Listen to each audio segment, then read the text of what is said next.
Le jeudi 11 mai, à Saint-Romain-de-Popais, plusieurs intervenants se sont succédés lors de la conférence De la terre au pain. De l'agriculteur au boulanger, retour sur la conception de cet aliment tant aimé des Français avec la rediffusion de cette conférence sur le pain. La meunerie d'aujourd'hui par Benjamin Place, meunier à la minoterie moderne de Montfaucon en Velay. Pour 1 kg de grains, il y a combien de poids en farine ?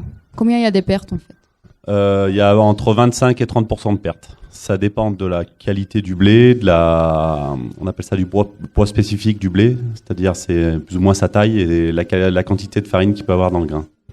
Donc voilà, il faut enlever entre 25 et 30% du poids du blé pour avoir 1 kg de farine. Est-ce que tu pourrais nous expliquer les différentes farines, comment que c'est trié, tout ça, la chaîne ? Donc le blé rentre au moulin, on fait rentrer beaucoup de variétés de blé, c'est-à-dire chez un même collecteur, dans un silo de blé, il a en moyenne entre 5 et 10 variétés de blé. Donc moi je travaille avec 3 collecteurs différents sur 3 zones différentes, c'est-à-dire la plaine du Forêt, la plaine de Brioude et la plaine de Coade. Et sur ces zones-là, donc ils ont tous des variétés différentes, ce qui permet d'avoir énormément de diversité sur les céréales que je peux utiliser, ce qui me permet d'avoir une régularité aussi tout au long de l'année. Le blé, donc on a une analyse avant de l'acheter, après on l'analyse au cours de l'année. Le collecteur fait des analyses sur le blé avant de nous le livrer. Le blé rentre au moulin, il est nettoyé. Après, derrière, il est mouillé. On lui laisse 24 heures de repos avant de pouvoir l'écraser. On l'écrase. Donc, ça passe par une première machine, le B1, les broyeurs. Donc, on ne vient pas éclater le blé. C'est pour cette raison qu'on le mouille. On vient le déchirer. On le déchire. C'est 2 cylindres qui tournent dans le même sens, qui sont crantés et qui viennent déchirer la pellicule du blé pour pouvoir extraire l'amande à l'intérieur, là où il y a la farine. Donc, il y a 6 machines.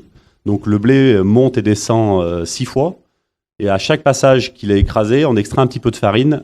Quand on arrive en haut du planchistère, le planchistère, c'est un tamis qui vient juste tamiser la farine et qui répartit la granulométrie de ce qui reste du blé et qui répartit ça sur les machines. Et à chaque passage, on vient gratter un petit peu plus la pellicule du blé pour essayer d'extraire un petit peu de farine.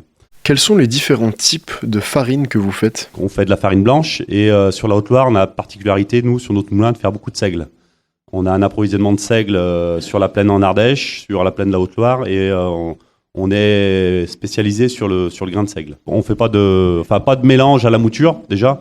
Après, on peut faire le mélange en assemblage de farine, mais pas de mélange sur la mouture. Parce que le grain de seigle, c'est un petit grain qui fait un PS en moyenne de 70-72 et ça se mélange mal. Et le blé, lui, a un PS de entre 76 et 78. Donc, à l'écrasement, ce serait trop compliqué. PS, poids spécifique du blé, c'est la taille du grain de blé. Par contre, les différents types de blé, eux, ils sont mélangés. Oui. Après, on a une autre variété de blé, mais qui reste du blé. On appelle ça le blé de force. C'est un blé qui est cultivé et qui a une teneur en protéines plus importante que du blé standard, quoi. Et ce blé de force est utilisé, on appelle ça farine de gruau, est utilisé souvent pour faire des pâtisseries ou de la viennoiserie. Quelles sont les différences entre le blé dur et le blé tendre ? Alors le blé dur, en termes de mouture, c'est complètement différent. Le blé dur est destiné à faire des pâtes ou de la semoule, que le blé tendre est destiné à faire de la farine. Alors aujourd'hui, on a des boulangers et puis des meuniers qui arrivent à faire du pain avec de la farine de semoule de blé dur. Mais jusqu'à présent, c'était destination principalement pour faire des pâtes. Comment faites-vous pour être alimenté en blé tout au long de l'année ? La filière s'est structurée où on s'est mis en place des collecteurs. Et ces collecteurs-là font le métier donc de le stocker. Alors, ils ne le sèchent pas, ils le refroidissent. L'objectif, c'est de le ramasser à la moisson avec une teneur en humidité de moins de 15%. Et eux, quand il fait froid surtout, c'est à ce meilleur moment-là pour refroidir le blé, pour éviter le développement d'insectes. Ils les soufflent, ils les refroidissent par soufflement. Donc l'hiver, ils font tourner des souffleries pour venir refroidir le blé. Même pour nous, dans la meunerie, c'est pas très bon d'écraser des blés qui viennent d'être ramassés tout de suite. On dit que le blé est pas réellement fini, il est pas à terme, il est encore un peu mou, pas forcément sec. Donc c'est dur après pour nous à écraser en fait. On incorpore souvent les blés de la nouvelle récolte 3, des fois 4 mois après qu'ils aient été récoltés, pour qu'ils soient bien stabilisés, que derrière les boulangers soient pas trop pénalisés, parce que c'est pas qu'ils sont mauvais, mais ils sont beaucoup plus difficiles à travailler. Est-ce que vous faites également de la farine bio dans votre minoterie ? Je suis pas certifié, on a eu fait du seigle bio parce qu'on avait la demande, Aujourd'hui, on fait pas de farine. Il y a une certification à avoir, et puis j'ai des confrères qui font du blé bio avec du blé conventionnel. Il y a des moments de rinçage, il faut rincer le moulin entre-temps, donc il y a une contrainte. Et puis après, il y a une logistique aussi, d'entreposage de farine bio, blé bio, donc on n'a pas pris ce cheminement. Nous, on préfère rester sur du local et... il y a toutes les tailles, il y a les gros moulins qui sont même spécialisés, des gros moulins qui font que du bio, et puis il y a aussi, j'ai des confrères meuniers qui sont même taille que moi, plus petits ou plus gros, mais qui eux le font. Après, moi aujourd'hui, j'ai plutôt joué la carte, je travaille avec un moulin qui est sur la Gimont, pas très loin de chez nous, et je travaille avec lui, je distribue ses farines. On travaille en partenariat et ça se passe très bien comme ça, quoi. Quel avenir pour la meunerie ? Alors l'avenir pour la meunerie, c'est vrai qu'en 1950, il y avait quasiment entre 900 et 1000 moulins en exploitation. Aujourd'hui, il y en a moins de 300. Les périodes qu'on vit actuellement sont aussi difficiles, entre le prix de l'électricité, les céréales, elles ont monté, elles redescendent. Mais voilà, nous, on est une structure familiale, on essaye de tenir. Aujourd'hui, les gros sont de plus en plus gros, les petits, au milieu de tout ça, c'est compliqué. C'est vrai qu'on se pose des questions. Le métier est en pleine mutation. À deux niveaux, on a des artisans qui sont là, encore des bons artisans qui ont du mal à trouver de la main-d'œuvre, à trouver des gens qualifiés qui s'intéressent au métier malgré les contraintes et à gagner en qualité et à tenir ce niveau-là. Et puis d'un autre côté, on a la grande distribution, les chaînes qui se mettent en place, deux marchés complètement différents mais qui peuvent vivre aussi ensemble, hein.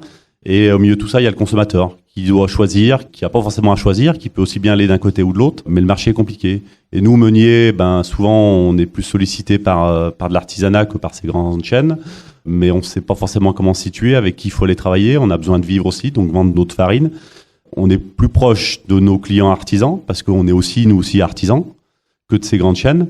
On aide plus l'artisanat, parce qu'ils sont demandeurs d'aide, donc on est dans l'échange, le partage, mais on est inquiet aussi. Après, aujourd'hui, la consommation de pain a énormément baissé. Si aujourd'hui, les Français se remettaient à manger entre 50 et 100 grammes de pain en plus par habitant, la meunerie française, et peut-être même mondiale, ne serait pas capable de fournir. Donc, ça peut se jouer à pas grand-chose. Si tous les Français se remettent à manger du pain, les boulangers et les meuniers s'en sortiront. Y a-t-il des formations pour devenir meunier ? Alors, aujourd'hui, il y a une école de meunerie qui était à Paris. Il n'y en a plus qu'une en France, ouais. On a la chance d'en avoir une, mais elle est sur La Rochelle maintenant. Elle est associée aussi avec, ça s'appelle l'ENSMIC. Et cette école-là est, pour vous dire, je crois qu'il y avait entre 4 et 6 élèves en BTS meunerie. Alors, ils font beaucoup de formations adultes. Ils ont plus de personnes en formation adulte, mais c'est compliqué. Moi, j'ai pas fait l'école de meunerie. J'ai fait sur le tas et voilà. Mais il y a beaucoup de meuniers sur le tas, en fait, dans le monde de la meunerie, en fait. Combien êtes-vous dans votre minoterie ? Nous, sur le moulin, on est 18. Donc, on va chercher le blé, on l'écrase, il faut aussi le commercialiser et on livre nos clients aussi. Donc, il y a une grosse partie logistique de transport. Est-ce que votre nom est affiché dans les boulangeries que vous fournissez ? Pas forcément. En fait, on n'est pas là pour faire notre publicité de notre moulin. Nous, ce qu'on souhaite, c'est que ce soit notre client qui fasse sa propre publicité. On est indépendant, on souhaite que nos clients soient indépendants. Aujourd'hui, dans la meunerie, il y a des marques qui circulent. C'est vrai que le consommateur est des fois un petit peu perdu, Banette, mais nous, ce qu'on souhaite, c'est, comme Christophe avec qui je travaille, c'est Christophe qui met en avant, lui, son travail, ce qu'il fait.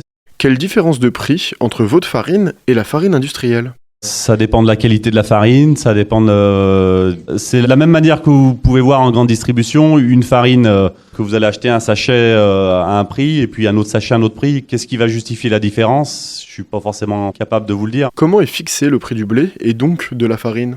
Alors aujourd'hui, le marché il est mondial, même s'il est donné par l'Amérique, on parle de Chicago souvent.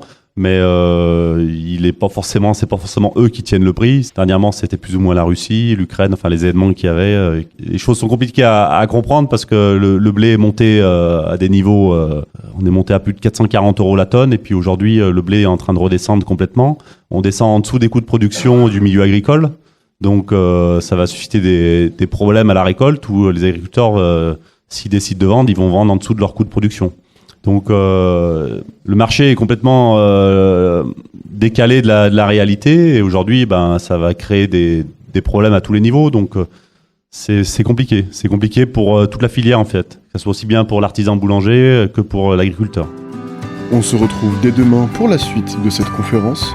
Fanelli Crouzet de la boulangerie Les Caprices de Fanelli à Saint-Romain-de-Popais proposera une histoire du pain depuis 1900.